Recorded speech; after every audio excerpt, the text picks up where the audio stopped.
La facultad está completamente cerrada, ni siquiera la obra social está atendiendo, o sea, tiene vida remota, pero no presencial. Y bueno, no sabemos hasta cuándo la facultad va a estar cerrada. Pero sí, en la facultad no hay ningún tipo de movimiento. Ahora, en cuanto a todo el resto de actividades en Córdoba, hay muchas pymes y bueno, pequeños emprendimientos que sí están trabajando. Y en cuanto a las actividades sociales, diría que está todo bastante normalizado. Está demasiado para mi gusto, la verdad, pero está bastante normalizado todo. O sea, uno va, yo que vivo acá en el centro, uno va a una plaza, están todos uno encima del otro tomando mate, ¿no? Así que bueno, está bastante todo, bastante relajado. Pero en cuanto a la facultad, no, completamente desierta. Ni siquiera el laboratorio del CONICET, digamos, trabajamos nosotros, está habilitado. Dice, no les parece que nos dejaron un poco de lado. No, o sea que no creo, Mateo. Pienso que no se puede regresar presencialmente a clases porque sería un foco de contagio masivo. Porque imagínense, a la noche hay cursos que son de 30 chicos, así que bueno, a lo mejor en un aula grande puede ser, pero cursos de 200 chicos o 150, la verdad, es un foco de contagio. Sobre todo yo les digo la verdad considerando que hay gente que no tiene conciencia, y no es una crítica ni mucho menos, ¿no? Pero a mí me parece que es arriesgado poner a 150 personas en un aula, porque yo no sé si esas 150 personas no han estado en alguna fiesta o se han juntado a 20 personas en una plaza a tomar mate. Entonces es arriesgado. Yo pienso que no. Ahora, el método este de la virtualidad, sí, no es un método que es inclusivo ni mucho menos, pero lamentablemente es lo único que queda como para no perder el año.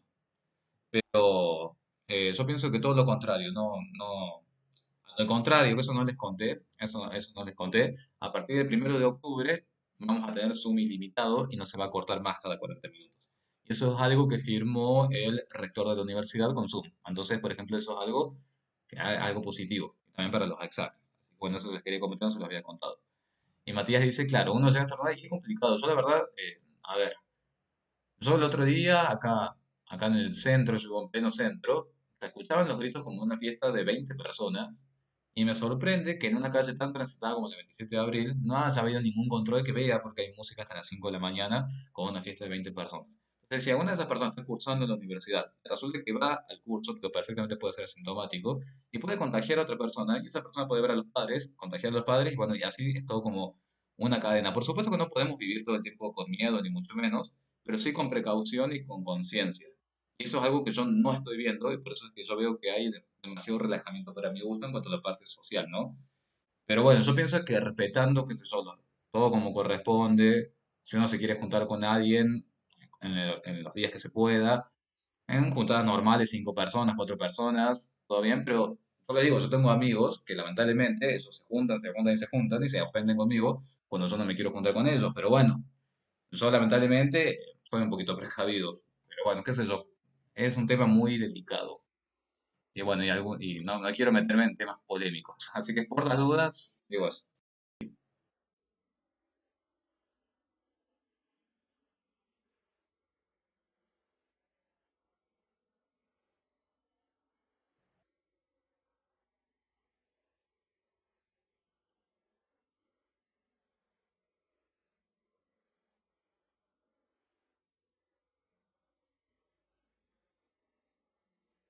Claro,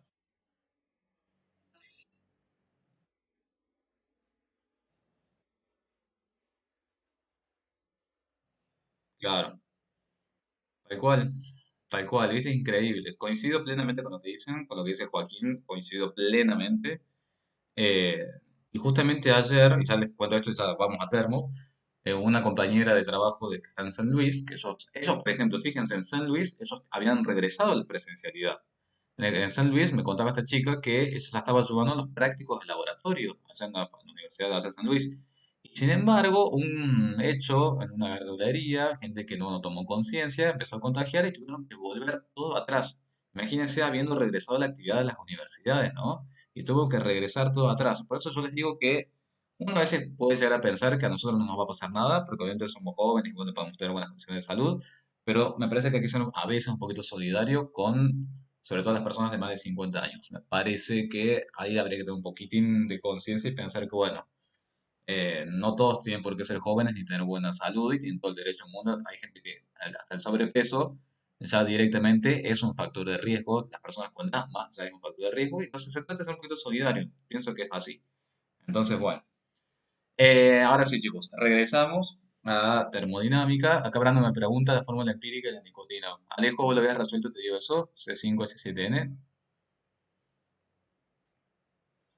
Yo no lo revisé. Listo, entonces fíjate, Brando, que ahí Alejo te respondió. Bien. Estaba pensando, me están dando con ustedes, que a lo mejor tenemos poca gente en las clases porque se hartan de escucharme hablar de otros temas. También puede ser eso. Entonces, bueno, por eso voy directamente a termo, porque después pueden venir las críticas. Así que, bueno, vamos a termodinámica. ¿Qué han visto o qué podrían decir ustedes que es la termodinámica? ¿Con qué lo relacionarían? ¿Con cuál de las variables que hemos venido hablando hasta ahora relacionarían la palabra termodinámica? ¿Temperatura? ¿Les parece? ¿Energía? ¿Calor? ¿Medio ambiente? Todo eso, chicos, hace a lo que es la termodinámica. Nosotros acá simplemente les hemos colocado en la filmina los tres escenarios posibles donde ustedes pueden llegar a hablar de situaciones termodinámicas. En química, el caso más simple que puede llegar a ser, siempre que veamos o que analicemos si una reacción es exotérmica o una reacción es endotérmica. Cuando una reacción sea endotérmica, ¿qué va a pasar? Va a necesitar que ingrese calor o va a necesitar de fuentes de calor para que la reacción suceda, porque es endotérmica. Necesitamos proporcionarle una fuente de calor. Cuando las reacciones son exotérmicas, por el contrario, lo que se hace es aprovechar el calor que libera la reacción al medio ambiente.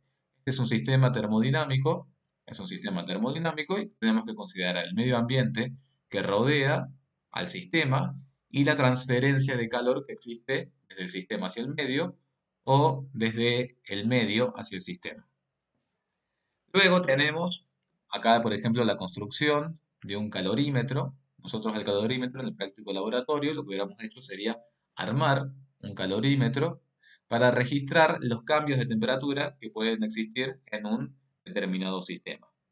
Entonces, sabiendo, por ejemplo, que en ese el tipo de sustancia que está en el sistema, en qué cantidad y cuál es la variación que se registra en la temperatura, yo puedo saber cuál es el proceso calorífico que se encuentra acá presente.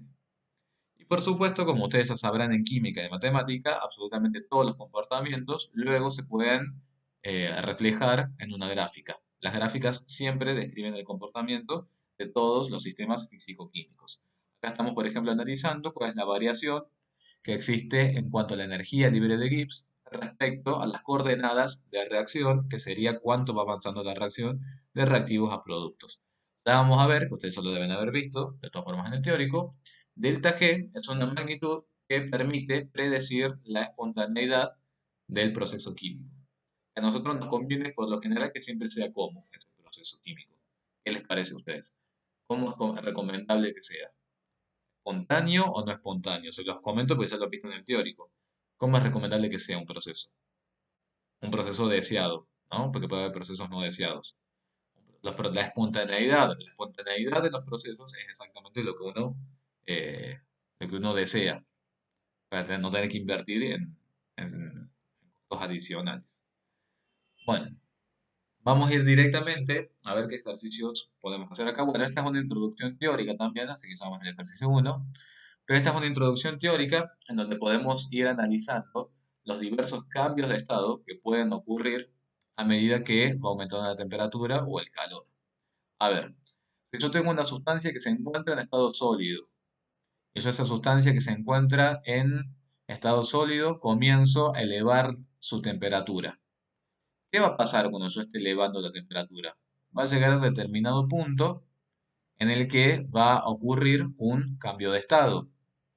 Cuando suceda ese cambio de estado, que este sería por ejemplo el clásico ejemplo de un cubo de hielo al cual empieza a aumentar la temperatura, fíjense que cuando sucede el cambio de estado, ¿cómo se mantiene la temperatura? Temperatura en las ordenadas, calor en las abscisas. En todo cambio de estado, la temperatura se mantiene constante. ¿Qué pasa a medida que yo voy calentando ese cuerpo? ¿Qué pasa con la temperatura? Va a ir aumentando en este sentido y nunca se mantiene constante. ¿Estamos? ¿Qué va a pasar una vez que el sólido efectivamente se termina de convertir en líquido y yo continúo aumentando la temperatura? ¿Qué va a pasar? Nuevamente se trata de otro proceso en el cual la temperatura va a aumentar hasta que finalmente ese líquido también va a cambiar de estado para pasar a ser un gas. En ese proceso de cambio de estado, ¿cómo se mantiene la temperatura también? Se mantiene constante. Y finalmente, ¿qué pasa? Se convierte en un gas y yo ese gas también le puedo elevar la temperatura. Para cada una de esas etapas existe una cantidad de calor involucrada. Si decimos que el calor es energía, ¿en qué unidades tenemos que medir el calor? En Joule, muy bien, el calor lo medimos en Joule, unidades de energía. ¿Qué formulita vamos a utilizar para poder encontrar cuál es el calor asociado para cada transformación? Cuando el proceso sea simplemente calentar o enfriar un cuerpo sin que haya cambio de estado, la ecuación que vamos a utilizar es esta que está acá. Calor igual a la capacidad calorífica, que es propia de la sustancia, la masa de la sustancia y el delta T. Esto es temperatura final menos temperatura inicial. Cuando pasamos al cambio de estado propiamente dicho, en donde dijimos que la temperatura se mantiene constante, la ecuación matemática ahora se va a reducir simplemente a decir que el calor va a ser igual a la masa de la sustancia que está cambiando de estado por el delta H. ¿Qué será el delta H? El delta H es una cantidad que también es propia del cambio de estado. Y es una cantidad que se encuentra tabulada y que ustedes la van a poder encontrar en las tablas. ¿Estamos? Delta H, al igual como hablamos antes de delta G, se trata de una magnitud netamente termodinámica, que es el cambio de entalpía. Entonces, si quisiéramos, por ejemplo, ver qué pasa en esta etapa A, ¿qué podríamos decir en la etapa A? ¿Cómo sería el calor involucrado acá? Va a ser igual a la capacidad calorífica del sólido por la masa del sólido que se está calentando por este primer delta T. Fíjense que lo tenemos señalado acá. Será la temperatura final menos la temperatura inicial. ¿Estamos de acuerdo? ¿Qué pasa cuando estemos en este primer cambio de estado? ¿Cómo se llama este primer cambio de estado? Cuando pasa de sólido a líquido. Es el proceso de fusión. ¿Cómo será entonces el calor involucrado en este proceso de fusión? Masa de la sustancia, masa de la especie, por el delta H de fusión, que es propio también para la sustancia. Y luego, vamos a hacer un ejemplo más, cuando querramos atravesar esta etapa, cuando el líquido aumente su temperatura, ¿cómo va a ser esto? Capacidad calorífica del líquido por la masa del líquido por el delta T. Fíjense, delta Tc lo pueden analizar también desde la gráfica. Temperatura final menos temperatura inicial. Cuando llegamos al cambio de estado, que ahora es una vaporización, porque pasa del líquido a gas, será la masa de la sustancia por el delta H de vaporización. ¿Cuál va a ser el calor involucrado en todo el proceso? La sumatoria de todos los calores. El calor total es la sumatoria de todos los calores. Termodinámica, chicos, es una unidad en la cual tienen que estar muy atentos con el tema de las unidades. Ustedes tienen que ver siempre y revisar siempre qué unidad figura en la tabla. Y en función de la unidad que figure en la tabla serán las reconversiones que tengan que hacer después. Pero les diría que más importante que el número es la unidad con la que van a trabajar. Y en termodinámica trabajamos mucho con las tablas que se encuentran al final. El trabajo también se puede medir en calorías, exactamente, Joaquín. Tendrás que ver si, por ejemplo, tu capacidad calorífica, en qué unidades se encuentra. Lo mismo con el delta H. ¿Vamos? Tendrán que revisar en la tabla en qué unidad se encuentra esa capacidad calorífica, en qué unidad se encuentra ese delta H. Vamos a verlo ahora mismo, antes de seguir hablando. Vayan a la parte final de la guía y analicemos. Donde tenemos esto. Por ejemplo, chicos, a ver. Hay una tablita que dice tabla 3, que dice propiedades del agua. Fíjense que tiene calor de fusión y figura 6,008 kilojoule por mol. Ahí entonces ustedes tendrán que decidir si trabajan todos los calores que están acá, si a todos trabajan en joule o todos trabajan en kilojoule. Entonces esa es la primera precaución a tener en cuenta. Fíjense que en esa tablita 3, al menos para el agua, todo les figura en kilojoule. Fíjense que tiene calor de vaporización, tienen el calor de fusión y fíjense que también algo muy importante, tienen el calor específico. Y fíjense el calor específico, cómo viene tabulado. ¿En qué unidades está ese calor específico? En la tabla 3. ¿En qué unidades de figura? A ver si me están ubicados en la tabla. Está en, a ver, para ver si están viendo la tabla. Muy bien, Juan, perfecto. Está en Joule, gramos, Kelvin. Excelente, muy bien, chicos. Entonces, fíjense que ahí ya hay una variación respecto a ese calor específico, como por ejemplo el calor de fusión que vayan a usar después. Entonces, es importante ahí que unifiquen. O trabajan todo en Joule o trabajan todo en kilojoule. Parece una tontera lo que les digo, pero es bueno recalcarlo. Si van a la tabla siguiente, que es tabla 4, cantidades termodinámicas de sustancias, tenemos tabulado, por un lado, pero fíjense que hay varias especies, y acá chicos tienen que fijarse mucho en la magnitud, en la unidad y en el estado de agregación de cada una de las especies. Ya van a revisar cuando hagamos los ejercicios que no es lo mismo, por ejemplo, a ver, algo que tenga los dos estados. Fíjense en uno, dos, en la quinta columna de especies. Fíjense, por ejemplo, que para el carbono tienen por un lado carbono sólido cuando está como grafito, después tienen carbono sólido cuando está como diamante y luego tienen carbono gaseoso. Y obviamente el delta H, entropía y delta G va a ser distinto según el estado de agregación. Entonces es muy común a veces que uno por distraído, por apurado o lo que sea, pueda leer mal el número por no fijarse en el estado de agregación. Entonces eso es algo a tener presente. ¿Y en qué unidades está el delta H? El delta H está en kilojoule por mol, por ejemplo. Pero fíjense que al lado la entropía está en joule por Kelvin. Entonces también ahí tendrán que hacer algún tipo de unificación cuando lleven todos estos números a la ecuación matemática. Es bueno que lo tengan presente ya desde ahora. El ejercicio 1 es muy simple. Fíjense que lo único que les pide calcular es cuánta energía se libera cuando se enfrían 50 gramos de plomo desde 150 grados Celsius a 50 grados Celsius. Y nos dice que el calor específico en este intervalo de temperaturas es de 6,42 calorías mol grados Celsius. Delta G, Ulises, es la variación de energía libre de Gibbs, que es la que les comenté al principio, que les permite predecir la espontaneidad de todo proceso químico. El delta G está relacionado con el delta H y delta S también. Bueno, fíjense en el ejercicio 1. Tenemos un proceso de enfriamiento.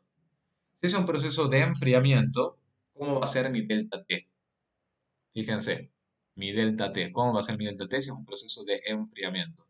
Temperatura final menos temperatura inicial.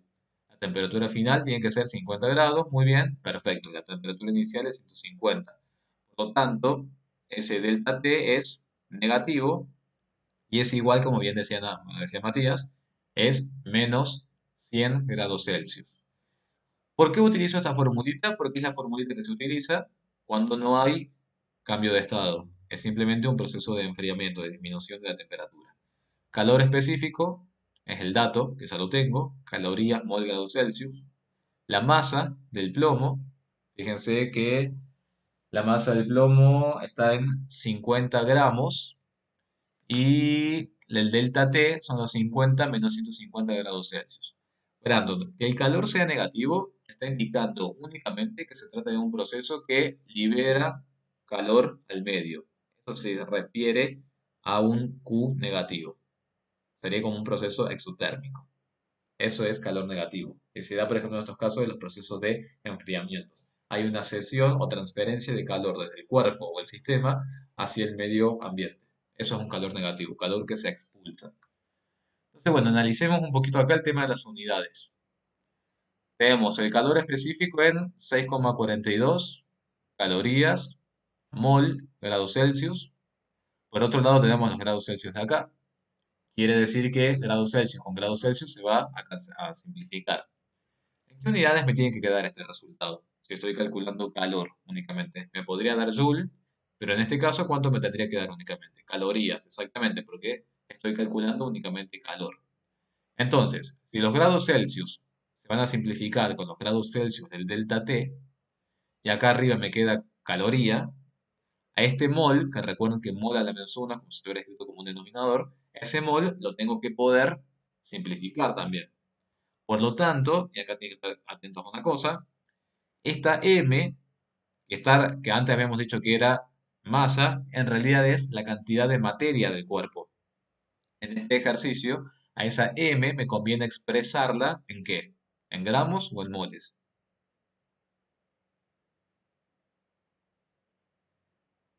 En moles, muy bien, me conviene expresarla en moles para poder simplificar con los moles de la unidad de la capacidad calorífica. Entonces, bueno, se trata más de un ejercicio de unidades, más que de otra cosa. El ejercicio 3. El ejercicio 3 ya, por ejemplo, tenemos más cosas que hacer, porque nos dice qué cantidad de calor se necesita para convertir 20 gramos de hielo a menos 10 grados Celsius en agua líquida a 50 grados Celsius. Entonces, a ver, si tenemos hielo a menos 10 grados Celsius y quiero llevarlo a agua líquida, ¿lo puedo llevar así como si nada? ¿Hacer un delta T, por ejemplo, de menos 10 a 50? No, muy bien. ¿Qué tendré que hacer? Tendré que pasar, tengo que suministrarle muy bien calor, perfecto, el hielo. ¿Por qué estadios tendré que pasar? Y bueno, analicemos. Si yo tengo el 10, muy bien. Si tengo el hielo a menos 10, muy bien, Juan. Si tengo el hielo acá a menos 10. Primero, este hielo tendrá que aumentar su temperatura, como producto que yo le agrego calor, hasta llegar a los 0 grados Celsius. En en esta primera etapa voy a tener un simple calentamiento. Si ustedes se fijan, por eso el calor queda positivo.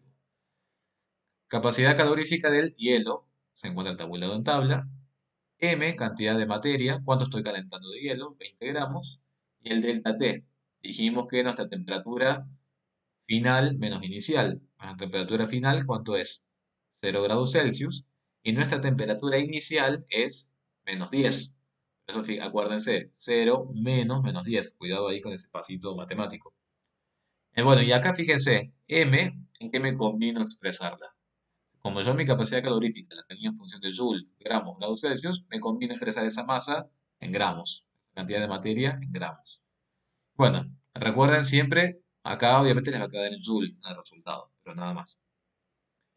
Cuando usó el hielo se ha convertido en agua, primero tuvo que atravesar por un proceso de cambio de estado que es a temperatura constante. Por lo tanto, la cantidad de materia seguirá siendo 20 gramos, pero acá no hay delta T, sino que hay un delta H de fusión, porque acá hay un proceso simplemente de fusión. 335. A ver, fijémonos si está así en la tabla. En la tabla tengo calor de fusión, figura 6,008, ¿puede ser?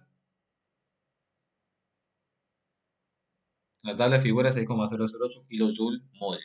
Bueno, ustedes podrían haber utilizado ese dato, o si no, haber utilizado como hicimos nosotros acá, con este delta H de fusión, que a los kilojoules, fíjense que los convertimos a joule, y por otro lado, a los moles los convertimos en gramos. Eso está, Joaquín, en la tabla 3. En la tabla 3, ahí está. Fíjense que utilicé otro número, pero es simplemente porque hay un cambio con las unidades. Debe ser que acá se decidió trabajar todo en joule y todo en gramos. Bien, multiplicamos por los 20 gramos, se simplifica, queda todo en joule. Y finalmente, para ahora sí llevarlo, acá me pedían llevarlo a agua líquida, a 50. Desde este estado tengo que llevar su temperatura hasta 50 grados Celsius. Voy a tener un delta T, entonces, acá voy a tener ese delta T. Van a ser los mismos 20 gramos. Y ahora será con la capacidad calorífica del agua líquida. Fíjense que es distinta la capacidad calorífica cuando está en estado sólido a cuando está en estado líquido. Entonces tengan cuidado con respecto a eso. ¿Bien? Brandon me pregunta si el C de agua, ¿dónde estamos? C de agua no tiene concepto de calorías. Bueno, a ver, la definición que existe universal para el calor específico, o a la caloría, mejor dicho, sí está asociada al agua. Exactamente. Ese concepto viene directamente relacionado al agua como sustancia universal, la capacidad calorífica del agua. Bien, ¿está claro este primer ejercicio, el ejercicio 3? Me gustaría que ustedes intenten hacer el ejercicio 2. ¿Quién tiene alguna duda de este primer ejercicio?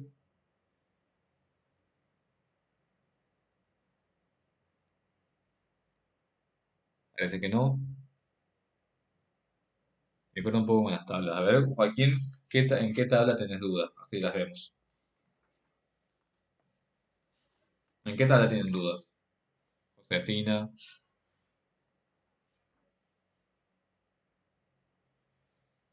No sé si tienen la misma guía que tengo yo, pero la guía que tengo yo, después de que están todos los ejercicios, viene una tabla periódica que dice tabla uno.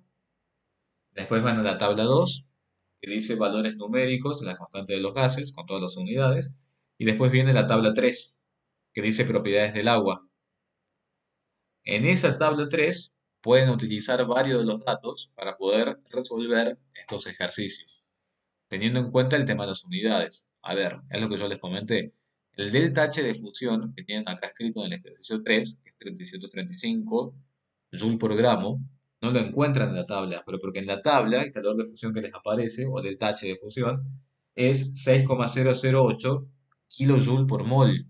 Lo único que hicimos acá de kilojoule por mol lo llevamos a joule por gramo, haciendo simplemente una conversión. El resto de datos el resto de datos, chicos, también están ahí en esa tabla 3. Nada más que están cambiadas las unidades. ¿Qué otro dato más teníamos ahí por usar? Teníamos, por ejemplo, el calor específico del hielo, que ya dijimos. Em, Bueno, fíjense el calor específico del hielo. ¿Qué dato dice en la tabla? Dice 2,092 Joule gramos Kelvin. ¿Me encuentran? Me encuentran. ¿La encuentran? ¿La encuentran? Bien, sin embargo, fíjense que yo lo utilicé tal cual acá, a la capacidad calorífica del hielo en este ejercicio, de 2,1 Joule gramo grados Celsius. ¿Lo ven? ¿Por qué lo utilicé tal cual? Y esto anótenlo. Cuando yo estoy considerando este tipo de unidades, Kelvin equivale a Celsius. ¿Me notaron? Cuando yo estoy considerando este tipo de unidades en termodinámica, Kelvin equivale a Celsius. ¿Por qué?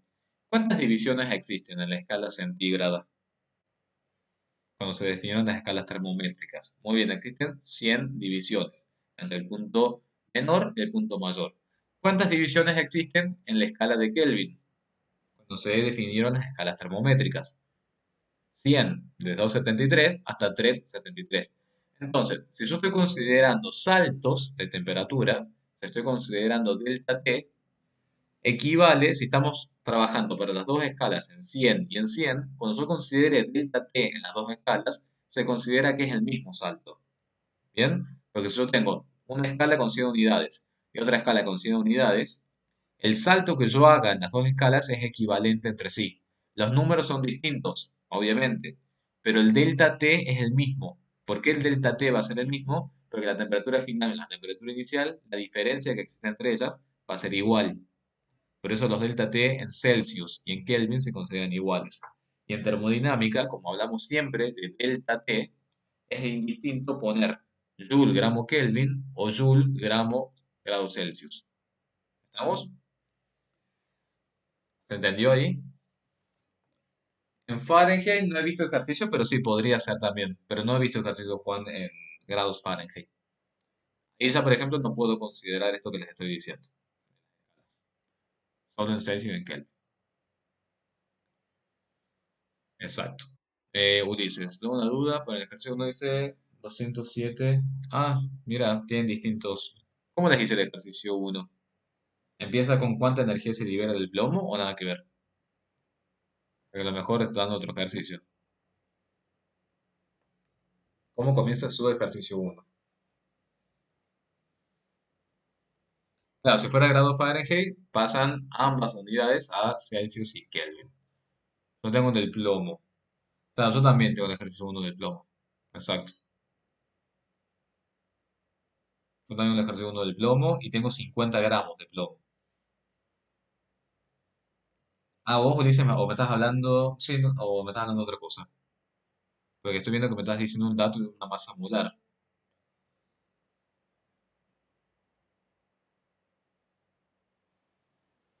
El Q23 me preguntan a qué correspondería en el proceso. Q23, fíjate, 23, 23, corresponde al proceso de fusión, cuando el sólido se va convirtiendo en líquido.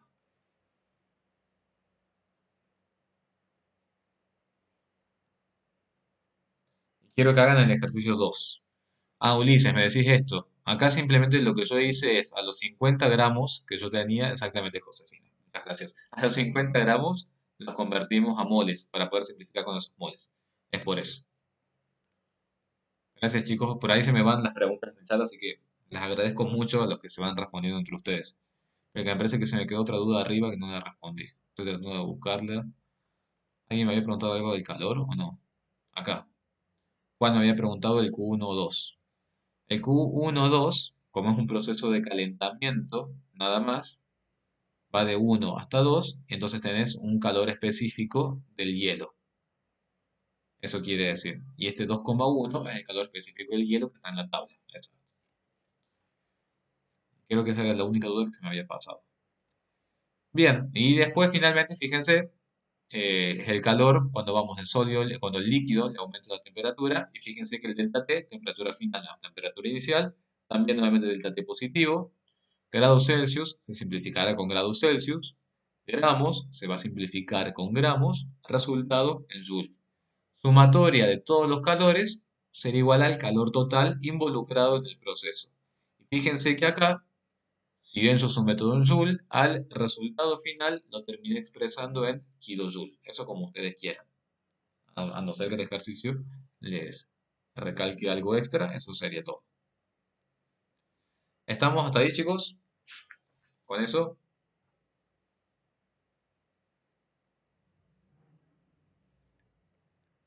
Bien, vamos ahora a considerar otras magnitudes. Habíamos dicho que por un lado teníamos el delta G, que ya vamos a ver de qué se trata, y hasta ahora habíamos hablado únicamente del delta H, cuando hablamos del delta H de fusión, delta H de vaporización. Pero ¿qué es el delta H? Lo habíamos asociado también con el calor. Existen gráficas que dan cuenta del proceso cuando los reactivos se convierten en productos. Fíjense que tenemos energía potencial cuando el reactivo se convierte en producto. Y por otro lado tenemos esto que llamamos coordenadas de reacción. Y vamos a ver qué pasa en esos gráficos, en dónde puedo leer yo este delta H. El delta H es una magnitud, que bien como dice Joaquín en el chat, el delta H es una magnitud que está relacionada con el calor del proceso. Se trata de un proceso o de una reacción química que libera calor al medio. ¿Será una reacción de qué tipo para ustedes? ¿Exotérmica o endotérmica? Si libera calor al medio.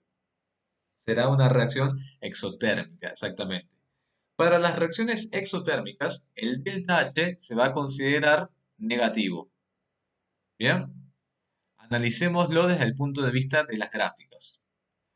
Cuando ustedes tengan una reacción exotérmica, es decir, que libera calor medio, fíjense que el contenido energético de los productos está por debajo al contenido energético de los reactivos. Si ustedes hicieran entalpía de los productos menos entalpía de los reactivos, ese número, ¿cómo les daría? Si hicieran H de los productos menos H de los reactivos. Ese número, ¿cómo les quedaría? ¿Positivo o negativo? Negativo. Y ese salto que ustedes ven acá es el delta H de esa reacción exotérmica. ¿Qué pasa cuando nuestra reacción sea endotérmica? Fíjense la forma que tiene la curva. Productos menos reactivos. Es al revés. Fíjense que al finalizar la reacción, los productos quedan con un contenido energético mayor al de los reactivos.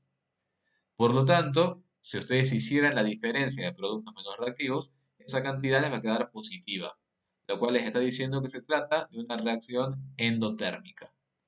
Una reacción endotérmica es una reacción que necesita absorber energía para poder llevarse a cabo. Estas gráficas las vamos a trabajar bastante en cinética química.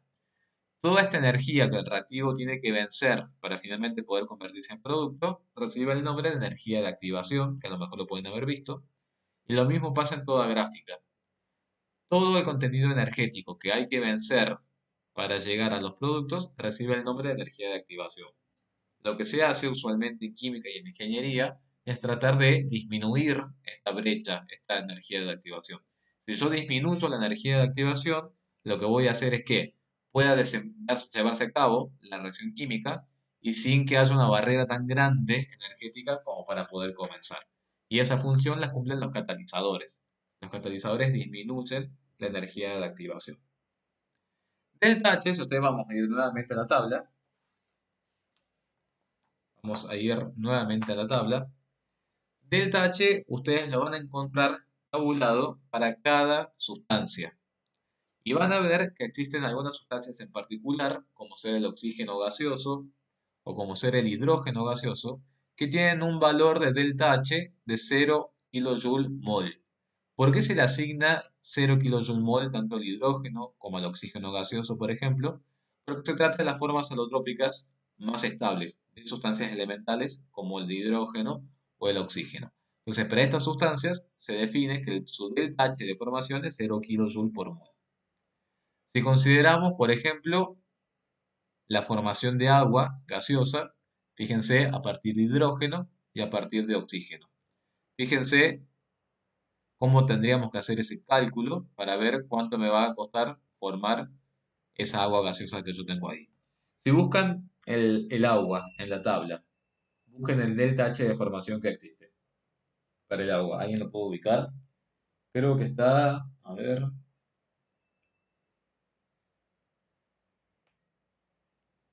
si lo encuentro. Menos 2,84,6. ¿Dónde lo tienen? A ver.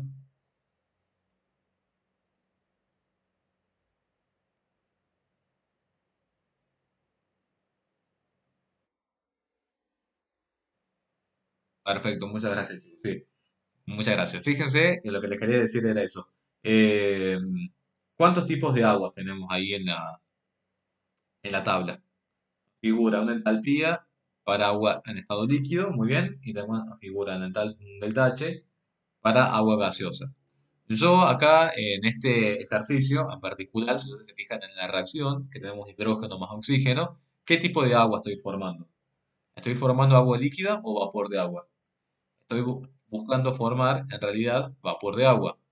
Por lo tanto, el valor que correspondería, ¿cuál sería? ¿El de 2,85 o el de 2,41? El de 2,41. Bien. Entonces, el delta H de formación, eso no sé si está escrito acá. Bien. El delta H de formación para una reacción química en particular siempre va a ser la sumatoria de cada uno de los delta H de los productos multiplicado por su coeficiente estequiométrico menos la sumatoria de los delta H para cada uno de los reactivos multiplicado por su coeficiente estequiométrico. ¿Qué pasa en el caso de esta agua a vapor? Si hiciéramos este delta H para esta reacción química, ¿qué sumatoria tendríamos que haber hecho en la primera parte, la de los productos? Delta H de formación del agua a vapor, que ustedes ya me dijeron que es menos 2,41,8. Lo tengo que multiplicar por el coeficiente estequiométrico, que el coeficiente estequiométrico acá es 1, entonces 1 por menos 241,8. ¿Y por qué el resultado es directamente el delta H de formación del agua? ¿A quién tendría que sumar yo acá, en la parte de los reactivos? Multiplicado por el coeficiente estequiométrico. Muy bien, porque sería hacer la sumatoria de 1 por 0 más un medio por 0. Entonces, por eso esta parte directamente se anula y el delta H de la reacción química es directamente el delta H de formación del agua.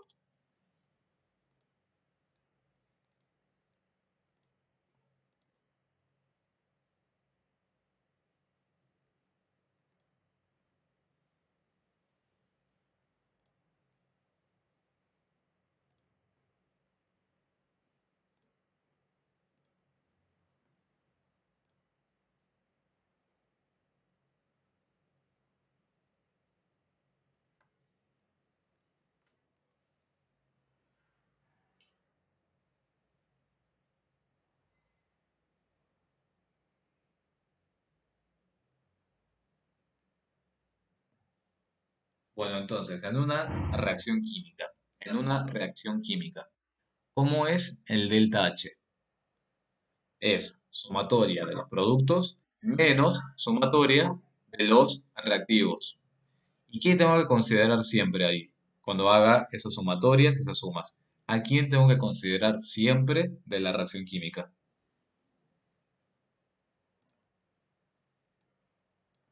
A los coeficientes estequiométricos. Muy bien, Joaquín. Siempre tengo que considerar a los coeficientes estequiométricos. Muy bien. Por lo tanto, fíjense la importancia que cobra que la reacción esté balanceada. Si la reacción no está balanceada, no van a poder resolver el ejercicio o si la reacción les va a dar mal. Ese es un modo, el que acabamos de hacer nosotros recién, es un modo, es el método más directo para encontrar un delta H. Existe otro modo que se encuentra en la ley de Hess, y fíjense lo que pasa, como por ejemplo en este ejercicio, en donde tenemos que llegar a formar el producto final X y Z. Y acá traten de seguirme con el mouse. Tengo que llegar al producto final X y Z. Y ese producto X y Z puedo llegar por dos formas. Por un lado tengo que A más B van a ser los reactivos iniciales, que van a reaccionar entre sí y van a dar lugar a la formación de XY más Z. Y a su vez, este XY más Z, este estado intermedio, va a seguir reaccionando para llegar hacia el producto final. Entonces fíjense que mi objetivo es, a partir de los reactivos iniciales, llegar al producto final, pero ese camino, si ustedes se fijan, no es tan directo, sino que ese camino tiene un intermediario. Por lo tanto, si yo estoy considerando esta etapa intermedia, tengo una primera reacción con su correspondiente delta H y luego tendré una segunda reacción con su correspondiente delta H. La sumatoria de los dos delta H tendrá que ser igual a ¿qué cosa? Al delta H total del proceso. ¿Estamos? Fíjense que si ustedes escriben las dos reacciones, así una debajo de la otra, primero tendrán A más B que da X y más Z, luego tendrán X y más Z que da X y Z, y cuando escriben la reacción global, todo lo que se encuentre como producto y al mismo tiempo se encuentre como reactivo, ustedes lo pueden cancelar y quedarse, fíjense, con el camino inicial. ¿Se entiende? Si ustedes hicieran el cálculo termodinámico, ¿qué podrían hacer? O bien calculan el delta H para una reacción y para la otra reacción y luego lo suman, o bien, si contaran con todos los datos, pueden hacer directamente el método directo. El método directo quiere decir obviando esta etapa intermedia. Por lo general en los ejercicios se suele pedir que comparen cuál es el valor de delta H cuando lo hacen con el método directo o cuando lo hacen con el método indirecto, con el método de Hess. Me preguntan si como si fuéramos de hidrógeno y oxígeno a agua líquida, que sería la misma entalpía de hidrógeno y oxígeno a vapor de agua, más la suma de la entalpía del cambio de estado. Exactamente, Joaquín. Habría que escribirlo, pero es como vos decís. Exactamente. De hidrógeno elemental a oxígeno elemental, agua líquida, y luego considerarían de agua líquida a agua gaseosa, el cambio de estado. Habría que ver la sumatoria que les dé exactamente igual al método directo. ¿Se animan? O mejor dicho, nos animamos a hacer un ejercicio, el ejercicio 8. ¿Cómo andamos hasta acá?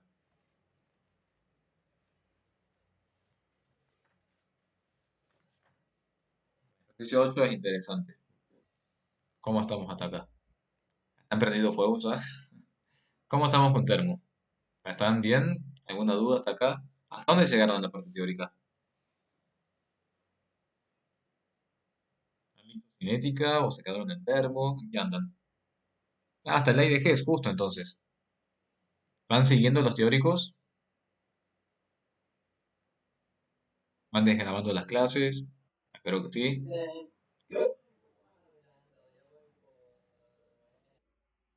Perfecto. Muy bien, Pedro. Me parece muy bien. Acá me dicen, bueno, acuérdense como siempre, intenten hacer los ejercicios y siguiendo la parte teórica.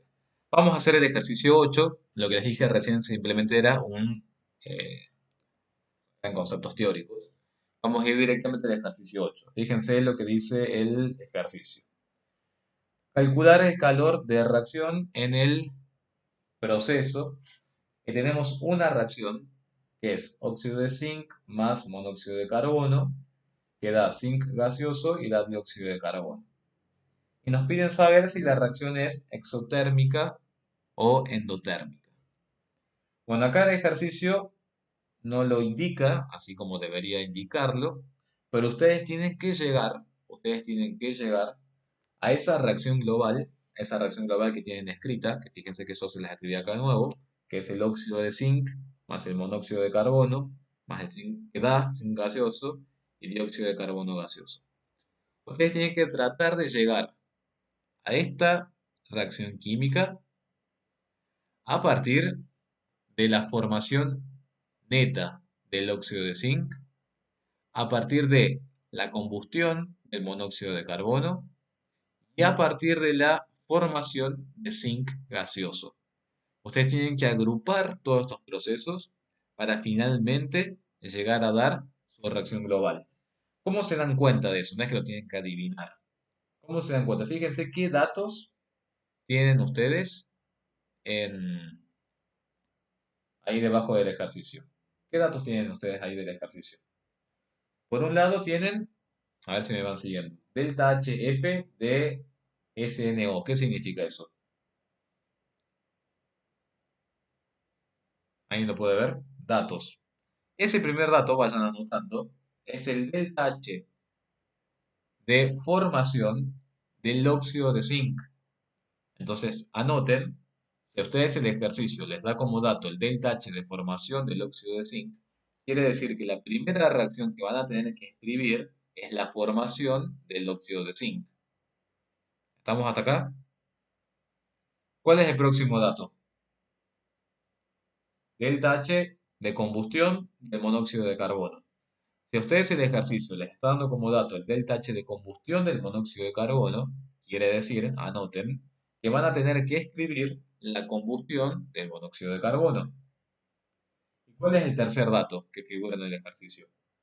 Delta H de sublimación del zinc.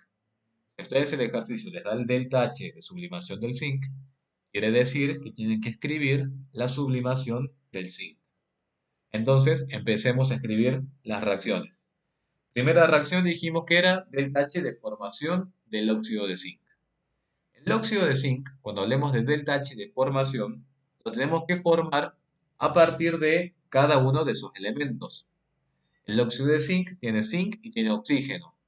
Por lo tanto, para formar el óxido de zinc, voy a tener que hacer reaccionar al zinc en estado sólido, metal monoatómico, y al oxígeno, que el oxígeno ¿cómo existe? Naturalmente, ¿cómo hemos dicho que existe? Como oxígeno diatómico gaseoso. Balancear como corresponde, escribir por favor como corresponde los estados de agregación y en función de esto tener ya la primera reacción. El delta H para esta primera reacción, que es el delta H de formación del óxido de zinc puro y sólido, es este que se encuentra acá. ¿Cuál era la segunda reacción? Combustión del monóxido de carbono. Anoten, las reacciones de combustión siempre es la reacción con quién.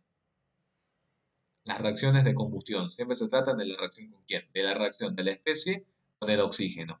Y siempre que la combustión sea completa es para dar qué cosa. Muy bien, agua y qué más. Y dióxido de carbono. Perfecto. Combustión entonces del monóxido de carbono es directamente desde monóxido de carbono gaseoso hacia dióxido de carbono gaseoso. Y como siempre, por favor, los estados de agregación, acá lamentablemente en termo, sí es obligatorio escribir siempre los estados de agregación y balancear la reacción. El delta H ya lo tienen ustedes acá. Por último, sublimación del zinc. ¿Cómo van a escribir esta sublimación del zinc? El zinc, ¿cómo existe? Naturalmente. Que ya habíamos estado hablando bastante. ¿Cómo existe el zinc naturalmente? Muy bien, es el zinc metálico sólido. Perfecto. Entonces ustedes tendrán que escribir desde zinc sólido, lo tendrán que llevar a zinc gaseoso, que es ese proceso de sublimación que habíamos dicho. Y ese es el delta H de sublimación que tienen como dato en el ejercicio. ¿Lo pueden ver? Lo que dijimos de la combustión es que siempre un proceso de combustión es la reacción de la especie con oxígeno. Y siempre, a no ser que sea una combustión incompleta, el producto de reacción va a ser dióxido de carbono. Y va a ser dióxido de carbono y agua cuando estén hablando de la combustión de un compuesto orgánico como un hidrocarburo, por ejemplo. En este caso, como se trata de monóxido de carbono que reacciona con oxígeno, obviamente que no va a dar agua porque no tendría de dónde obtener esos hidrógenos. Por eso es directamente monóxido más oxígeno que da dióxido de carbono. Y la sublimación es eso simplemente. Es un cambio de estado, pero lo tienen que expresar de este modo, como una reacción química. Y al lado van a escribir los delta H que les da cada uno de esos procesos, que les da el ejercicio, los enunciados. ¿Qué teníamos que hacer? ¿Qué habíamos dicho? ¿Para qué teníamos que escribir esas tres reacciones? ¿Qué teníamos que hacer ahí? Tenemos que trabajar con esas tres reacciones y tenemos que llegar a qué reacción final. ¿A qué reacción final tenemos que llegar? A la que nos dice el ejercicio, a la reacción global. Entonces, bueno, ¿cómo vamos a empezar a analizar esto? ¿Qué hago yo por lo general siempre para darme cuenta de cómo tengo que modificar las reacciones? A ver, veamos. Al zinc, tengo acá zinc, tengo oxígeno y tengo óxido de zinc.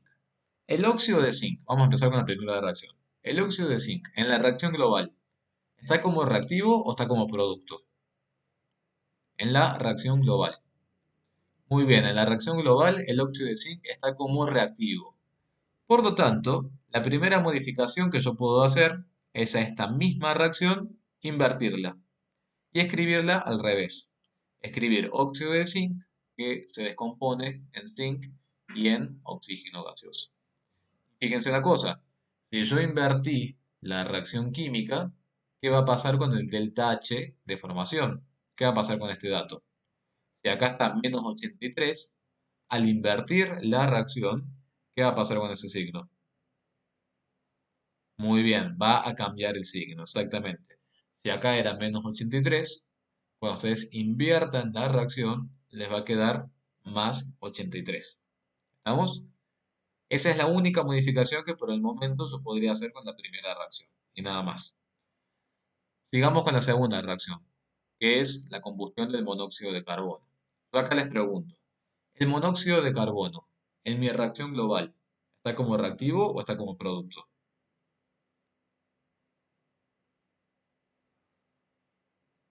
Está como reactivo, muy bien. ¿Y el dióxido de carbono cómo está en la reacción global? Está como producto. Entonces, tentativamente, yo a la combustión del monóxido de carbono le escribiría exactamente igual y no le haría ninguna modificación. Y por supuesto, entonces delta H de combustión quedará como delta H de combustión y se acabó. ¿Estamos? No tengo que hacer ningún cambio. Sigamos ahora con la sublimación del zinc. Veamos qué pasa con la sublimación del zinc. El zinc sólido, ¿lo tengo en algún lado en la reacción global?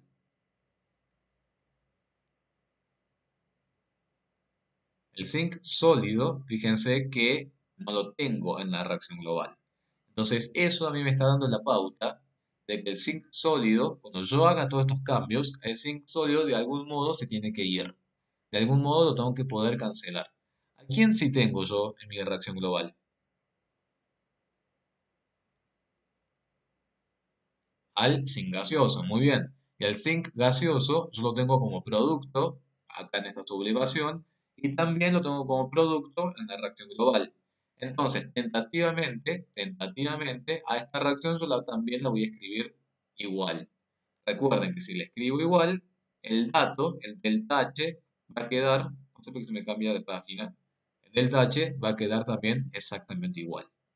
Estamos hasta acá con esta parte que acabamos de explicar, así seguimos con el resto. Muy bien.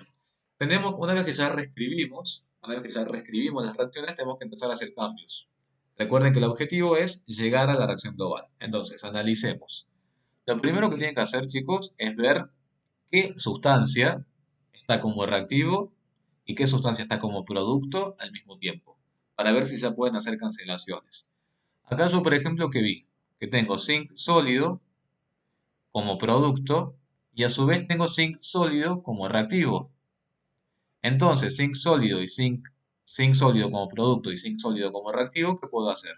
Lo puedo simplificar. ¿Quién más también se está comportando como producto y como reactivo? ¿Quién más se está comportando como producto y como reactivo? Ya repito todo lo que me están diciendo en el chat. el oxígeno. El oxígeno se está comportando como producto y se está comportando como reactivo. Entonces, si ustedes se fijan, zinc y zinc los puedo cancelar, oxígeno y oxígeno los puedo cancelar. Y ese es lo principal que tienen que hacer. Lo que habíamos dicho, lo que estuve repitiendo, lo que estuve diciendo respecto a qué reacción tienen que invertir o no tienen que invertir, lo primero que tienen que hacer es ver de las reacciones iniciales que ustedes tienen que escribir, debido a los datos que tienen en el enunciado, ustedes van a escribir todas las reacciones. Y lo que tienen que hacer es ver si las especies que ustedes tienen en estas reacciones están como productos o están como reactivos en su reacción global. La única reacción que tuvimos que invertir nosotros fue la primera reacción. Cuando ustedes escribieron la ecuación de formación del óxido de zinc, se dieron cuenta que el óxido de zinc en esta reacción está como producto, pero en su reacción global el óxido de zinc está como reactivo. Entonces, si yo quiero trabajar con el óxido de zinc desde este lado para formar en la reacción global, el óxido de zinc tendría que estar también como reactivo cuando yo haga el acomodo con las otras reacciones. En mi reacción global, el óxido de zinc tiene que estar como reactivo. Yo acá lo tengo como producto. Entonces, si yo quiero llegar a la reacción global a partir de esta reacción, yo a esta reacción me veo obligatoriamente la necesidad de invertirla para que de ese modo el óxido de zinc me quede como reactivo como lo tengo en la global y que el zinc sólido luego después lo pueda simplificar o cancelar con el otro zinc. Pero la principal pauta es el óxido de zinc. El óxido de zinc yo lo quiero como reactivo y en la ecuación de formación yo lo tengo como producto. Entonces, sí o sí tengo que invertir esa reacción si es que quiero llegar a la global a partir obviamente de esa reacción junto con las otras. ¿Se entiende? Obviamente que ese cambio no es gratuito.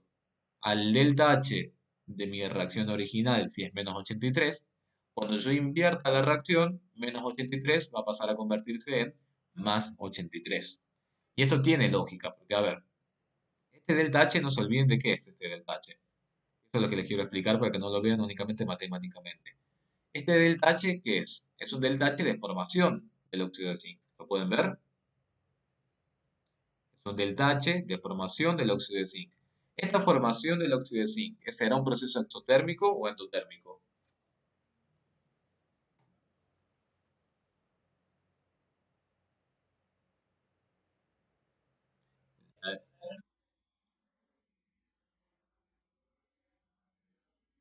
Muy bien. Para formar óxido de zinc se van a desprender al medio ambiente menos 83 kilocalorías por mol. Eso es lo que me está diciendo la reacción de formación del óxido de zinc. Es una reacción exotérmica, porque el delta H es negativo, y lo que quiere decir es que para que se forme ese óxido de zinc sólido, se tienen que liberar al medio ambiente menos 83 kilocalorías por mol. ¿Qué pasa cuando yo doy vuelta a esa reacción y la invierto? Llegamos a esta reacción que está acá. ¿Sigo hablando de una formación de óxido de zinc? No, muy bien. ¿De qué estoy hablando cuando yo le escribo en ese sentido? Estoy hablando de una descomposición del óxido de zinc. ¿Se entiende lo que estoy diciendo?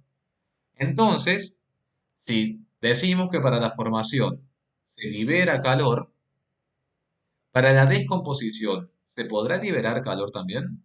Para descomponer ese sólido, ¿se podrá liberar calor? No, todo lo contrario. Para la descomposición tendré que suministrarle calor. Y por eso es que esos 83 ahora van a ser positivos. Porque la descomposición no es exotérmica, sino que va a ser endotérmica.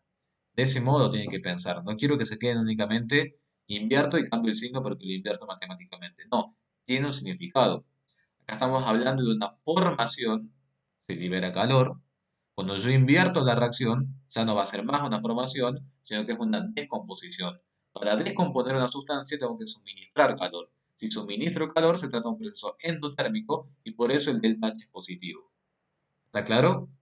¿Por qué invertir la reacción entonces? Porque yo necesito que mi óxido de zinc se encuentre como reactivo en la global.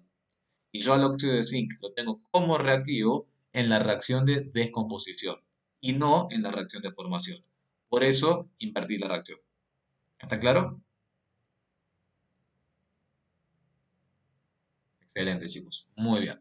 Sigamos entonces. ¿Por qué no invertí la combustión del monóxido? ¿Por qué no la invertí a esa combustión del monóxido? Porque yo al monóxido de carbono gaseoso lo necesito como reactivo en el global. Y en la combustión del monóxido de carbono, el monóxido de carbono está como reactivo. Entonces no me hace falta hacer más nada. Lo mismo pasa en la tercera reacción. Yo necesito el zinc gaseoso en la global como producto. Y en la sublimación, al zinc gaseoso también lo tengo como producto. Entonces queda directamente así. Entonces, ¿qué va a pasar acá? Tenemos que fijarnos qué nos quedó. La primera reacción la invertimos, cambiamos el signo, las otras dos reacciones quedaron igual. Para llegar entonces a la reacción global, ¿qué tendrá que pasar? Veamos. Óxido de zinc sólido, reactivo, óxido de zinc sólido, reactivo. Ya está. Zinc sólido. Zinc sólido no está en ningún lado. Entonces el zinc sólido quiere decir que de algún modo se tiene que ir. Si analizamos, el zinc sólido acá está como producto y acá el zinc sólido está como reactivo. Directamente, chicos, simplifican y se acabó. Sigamos con la otra especie, oxígeno. ¿Hay oxígeno en la reacción global? No. Entonces el oxígeno de algún modo también se tiene que ir. Oxígeno acá está como producto, acá está como reactivo. Directamente cancelan y se acabó. Sigamos entonces ahora con la otra sustancia, monóxido de carbono. Monóxido de carbono, lo necesito como reactivo, está como reactivo, ya está. Dióxido de carbono, lo necesito como producto, está como producto, se acabó la cuestión. Y zinc gaseoso, lo necesito como producto y está como producto. Entonces se acabó, no tengo que hacer más nada. Los únicos cambios que tuve que hacer, ¿cuáles fueron? Invertir la primera reacción y hacer las simplificaciones que correspondan. ¿Qué vamos a hacer ahora para verificar que efectivamente llegamos a la reacción que queremos? Ir viendo reacción por reacción quién quedó como reactivo y quién quedó como producto. De la primera reacción, ¿qué terminó quedando nada más? La primera reacción, que ahí te contesto Santiago. De la primera reacción, ¿qué terminó quedando? Terminó únicamente quedando el óxido de zinc, lo escribo como óxido de zinc. De la segunda reacción, ¿quién terminó quedando? El monóxido de carbono gaseoso, lo escribo, y también quedó el dióxido de carbono gaseoso como producto, lo escribo. Y en la última reacción, ¿quién terminó quedando nada más? El zinc gaseoso, como producto, y lo escribo.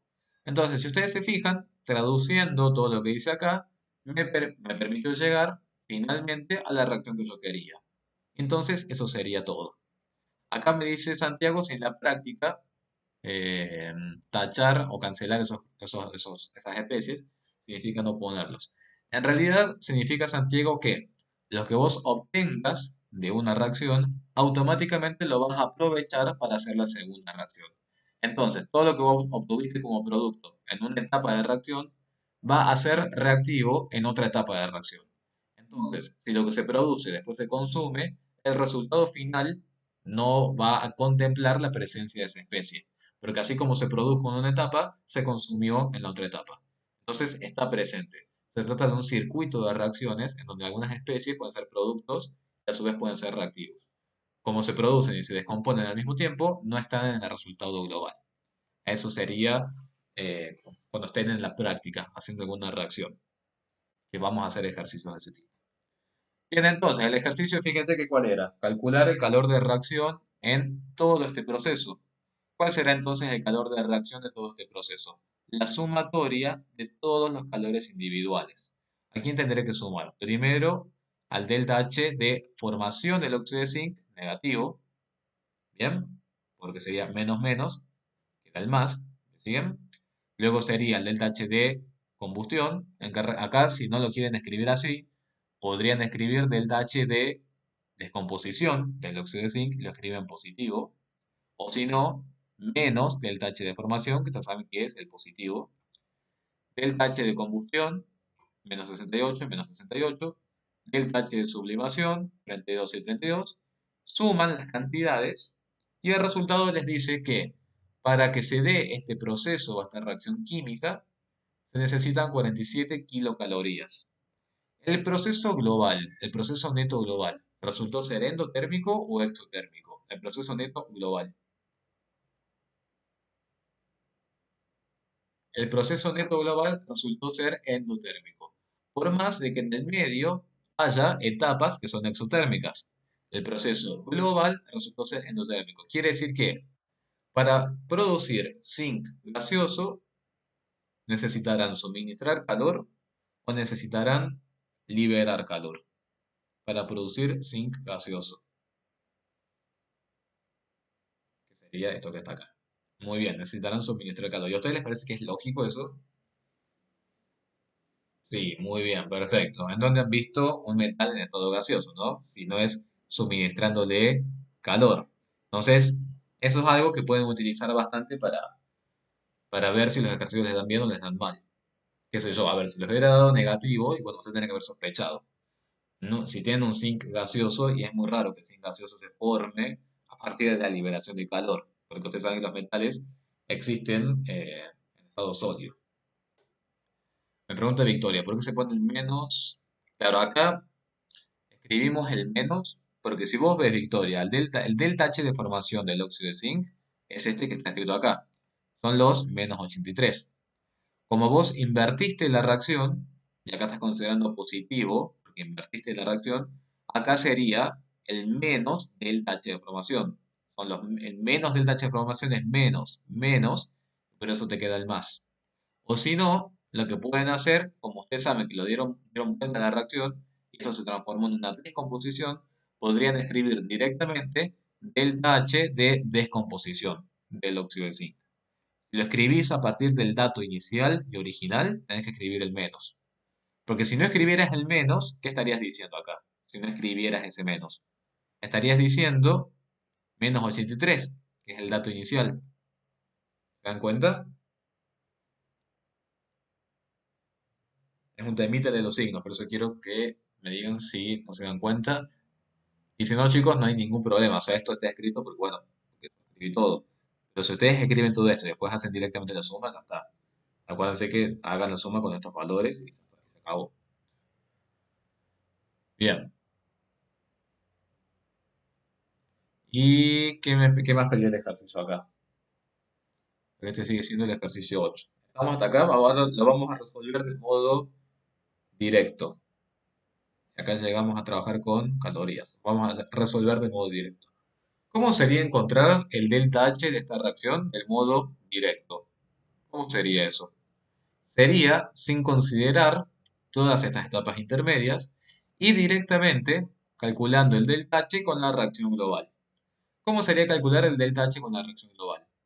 Sería ir a la tabla y buscar el delta H para cada una de estas especies y qué formulita tendría que aplicar después. Así el delta H global. ¿Qué formulita tenía que aplicar después? ¿Cómo era esa formulita? Delta H para una reacción, para un proceso. Muy bien. Sumatoria de las H de los productos menos sumatorias del H de los reactivos. Por supuesto que esto siempre lo voy a poder hacer, que siempre lo podré hacer siempre que tenga todos estos datos, ¿no? Entonces veamos. Empecemos con, a ver, vamos a buscar. A ver, busquen ustedes el del zinc gaseoso, fíjense. Zinc gaseoso, fíjense si a quién corresponde, 630 o a menos 393. Parece que tiene lógica, ¿no? ¿Cuál es el que corresponde zinc? Pero bueno, quiero que lo verifiquen. ¿Encontraron? Yo estoy teniendo problemas hoy para encontrar toda la tabla. A ver. ¿Lo tienen la tabla? Me parece que no está el del zinc, ¿no? Puede ser que no está.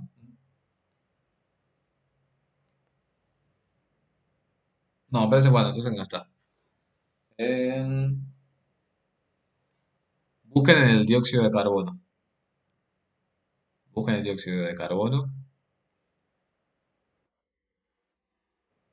Claro, el zinc gaseoso no está exactamente. Busquen el dióxido de carbono. Es el que lo sacamos de otro lado, ese dato.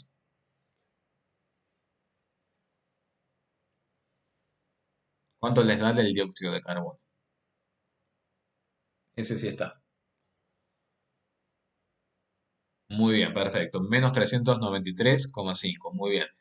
Esos menos 393,5, cuando ustedes lo colocan en esta sumatoria, fíjense por qué no están alterando, ¿no? por un mol, que es el coeficiente estequiométrico. ¿Estamos?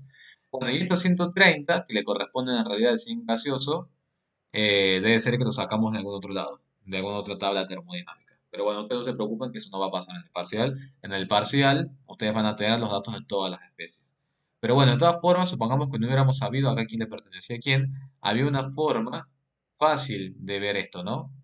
Ah, bueno, y aparte es la reacción de que tienen de combustión, exactamente, Joaquín.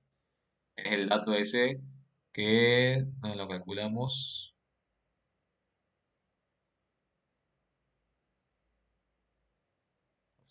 Sí, claro, es 32, que tenemos con 130. Este dato, Brandon, o tiene que darlo el enunciado o lo tiene que poder encontrar de alguna de las reacciones anteriores. Si no, tiene que ser un dato del enunciado, sí o sí, o de la tabla. Pero de todas formas, lo que yo les iba a decir, ¿cómo saben, supongamos que no conocieran, que uno es el del zinc gaseoso y otro es el del dióxido de carbono gaseoso? ¿Cómo hubieran hecho para diferenciarlos sin ir a ninguna tabla y sin ir a ningún lado? ¿Cuál es el del zinc y cuál es el del dióxido de carbono gaseoso, los dos? ¿Cómo se hubieran dado cuenta de eso? Perfecto, el del zinc gaseoso es el positivo, exacto, muy bien. Ustedes siempre piensen en el zinc gaseoso, un metal en estado gaseoso. Un metal en estado gaseoso, exactamente ustedes van a necesitar energía para poder inducir ese cambio y encontrar el metal en estado gaseoso. Siempre que ustedes necesiten entregar o inducir energía, se trata de procesos que son endotérmicos, por lo tanto positivos. Y el dióxido de carbono, fíjense, gaseoso, que existe de esa forma, fíjense el proceso, ¿no? Negativo. Y luego, ¿qué seguiría? Menos la sumatoria de los delta H de los reactivos. Creo que están los dos, ¿no? Está el del monóxido, puede ser, son los menos 110. Y está también el del óxido de zinc sólido, que son los 347, que fíjense que no coincido yo con la tabla. Puede ser, me parece que en la tabla figura menos 348,3. Y acá tenemos menos 347,27. Debe ser también alguna variación que sí existe ahí, de la tabla en la que la encontramos. ¿Listo? ¿Se entiende? Puede ser que lo hayamos sacado de otra tabla. ¿Está claro hasta acá?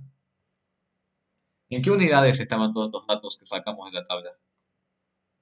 ¿En qué unidades estaban todos estos datos que sacamos de la tabla? En kilojoule por mol. Lo pueden leer en la columna, arriba. Por lo tanto, fíjense una cosa. Si estaba todo en kilojoule por mol y yo lo fui multiplicando por los coeficientes estequiométricos por mol, el resultado final, ¿en qué unidad me va a quedar? Si yo tenía aquí todo kilojoule por mol y fui multiplicando por mol. El resultado final va a quedar en kilojoule. Perfecto. ¿Qué tendré que hacer para compararlo con el valor anterior, el de kilocalorías? Simplemente lo que pueden hacer es hacer el pasaje de kilocalorías a kilojoule. Eso es una regla de tres, exactamente. Un joule, ¿cuántas calorías? O mejor dicho, una caloría, ¿cuántos joules son? Una caloría, ¿cuántos joules son? Una caloría equivalen a 4,184. Muy bien. Si tengo una kilocaloría y un kilojoule, ¿qué les parece? De una kilocaloría a un kilojoule. Dijimos que de caloría a joule es 4,184. Y ahora tenemos de una kilocaloría a un kilojoule. ¿No será exactamente lo mismo? Exactamente, muy bien, Joaquín. Es exactamente lo mismo. Fíjense que así como uno aumentó a 1000, el otro también aumentó a 1000. Entonces, sigue siendo la misma proporción. Y es similar a esto que les estoy diciendo, es similar a lo que les dije con las escalas, de la escala centígrada a la escala Kelvin. Siempre que los saltos sean iguales, la cantidad se conserva. Entonces, así como una caloría son 4,184 joules, una kilocaloría que yo multiplico por 1000 antes va a ser exactamente igual 4,184 kilojoules, porque son los mismos joules que multipliqué antes. Entonces, lo único que tienen que hacer es a esos kilojoules los convierten en kilocalorías y veamos con cuánto nos salió el cálculo. Haciéndolo por el método directo nos dio 46,5 y de este modo nos dio 47. Entonces, bueno, hay una pequeña variación, que obviamente la variación depende de todo esto, pero se puede decir que nos dio aproximadamente lo mismo. ¿Está claro? ¿Alguna duda hasta acá, chicos? Van a hacer, para la clase que viene, no los voy a matar no los voy a matar de ejercicios, porque no es objetivo, pero sí me gustaría que intenten hacer, a ver, ¿cuál era el que estaba bueno para hacer? El ejercicio 9. El ejercicio 9. Ese me gustaría que intenten hacer. Dice Joaquín, usa una entalpía distinta. La entalpía, sí, les dije, Joaquín, que no coincido eh, exactamente. A lo mejor con ese les puede llegar, como decís vos, les puede llegar a dar más cerca de 47. La verdad que no recuerdo de dónde sacaron estos datos. Tiene que haber sido de otra tabla o de algún libro de química inorgánica, porque por el tipo de sustancias en los óxidos estos, me suena que puede ser de algún libro de química inorgánica, no de esta tablita que tienen acá. Bueno, de termo, marquen el ejercicio 9 que se me gustaría que hagan ustedes. De soluciones, están en condiciones de hacer todos los ejercicios. No les fui marcando únicamente que les tengo que subir hoy, que eso me acordé, los ejercicios en los cuales se tienen que enfocar, pero ya pueden resolver todos los ejercicios. Soluciones. Bien, ¿y qué nos queda para la clase que viene? Para la clase que viene nos queda introducir el concepto de entropía y sobre todo la formulita del delta G, el delta H, delta T, delta S. Y bueno, ya la clase que viene cerramos termo y quedamos listos para el miércoles del laboratorio. Bien, quieren aprovechar estos 3 minutos que quedan de reunión, quieren que preguntar algo, ver alguna filmina. El hierro cuando se oxida se puede convertir en un óxido férrico o en un óxido ferroso. Y habrá que ver ahí qué pasa con eh, los cambios de entalpía. Se pone feo. Era un chiste. Muy bien, Joaquín, viene bien ahora como relajar un poco. Está perfecto. No lo hubiera sacado, ¿eh? Yo le fui directamente a los científicos. Está muy bien. Se lo voy a decir a los otros chicos también. A ver, Tomás. Lo primero que hicimos es llegar a la reacción global. Claro, exactamente. Este es el método indirecto o ley de Hess. Y este es el método directo. Exactamente. Exactamente, Tomás. Bueno, chicos, no sé si quieren consultar algo más. Pregunten con confianza, que quedan 2 minutitos. A los que se quieren ir retirando, están en derecho también. Yo les deseo un buen fin de semana, una buena semana y que sigan estudiando, por supuesto. Nos veremos el martes que viene. Y el resto, si quiere preguntar algo, me preguntan. Nos vemos, chicos, que estudien, que les vaya bien, cuídense. Gracias a ustedes. Nos vemos, suerte, Pedro. Que anden bien, chicos. Gracias a ustedes.